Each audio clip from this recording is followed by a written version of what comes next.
नमस्कार। एक बहुत महान राजा होता है। ये राजा एक बार अपनी गैलरी में टहल रहा होता है। गैलरी में बहुत सारी लाइन से फ्रेम लगे होते हैं।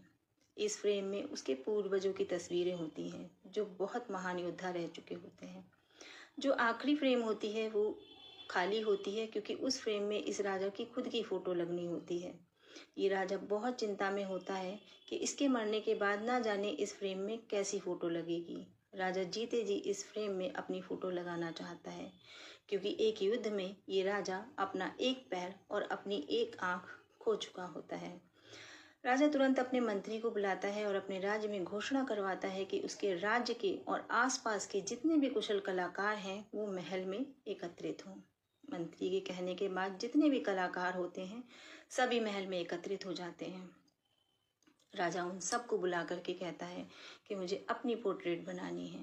जितने भी कलाकार होते हैं वो देख करके चिंता में पड़ जाते हैं कि इस राजा की पोर्ट्रेट कैसी बनेगी।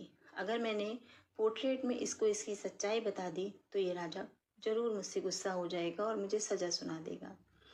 अचानक से उनके बीच में बैठा हुआ 19 या 20 साल का एक युवा कलाकार खड़ा हो जाता है और कहता है, मैं आपकी पोर्ट्रेट बनाऊंगा। राजा को उसको देख करके विश्वास नहीं होता।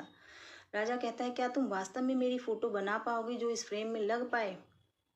वो जो युवा होता है वो विश्वास के साथ कहता है कि हाँ, मुझे 3 दिन का वक्त दीजिए, 3 दिन बाद मैं यहीं पर आपको मिलूंगा आपकी पोर्ट्रेट के साथ।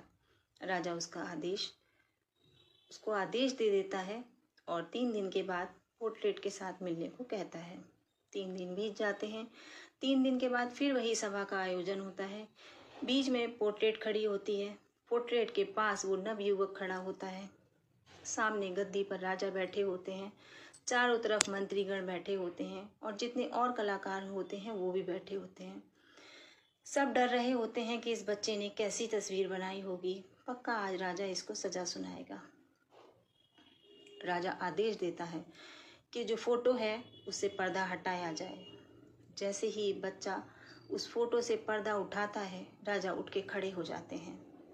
राजा की आंखों से आंसू बह रहे होते हैं। राजा अपने सिंहासन से उतर करके नीचे आ जाता है और उस बच्चे की तरफ जो नवयुवक होता है 19 या 20 साल का, उसको जोर से गले लगा लेते हैं और अश्रुओं की धारा राजा की आंखों से बह रही होती है। उस पोर्ट्रेट में राजा एक घोड़े पर सवार होते हैं। उसमें राजा की एक ही टांग दिख रही होती है और राजा तीरंदाजी कर रहे होते हैं जिसकी वजह से राजा की एक आंख बंद होती है।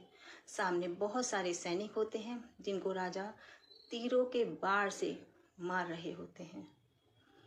इस पोर्ट्रेट का डिस्क्रिप्शन देख राजा फूले नहीं समाते हैं और आजीवन के लिए उस नवयुवक कलाकार को अपने राज्य में रख लेते हैं।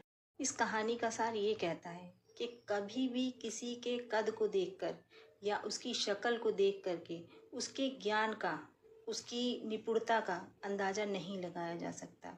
तो कभी भी किसी को देख करके उसका आकलन मत करिए जब तक आप उसको गहराई से जानते ना हो। धन्यवाद।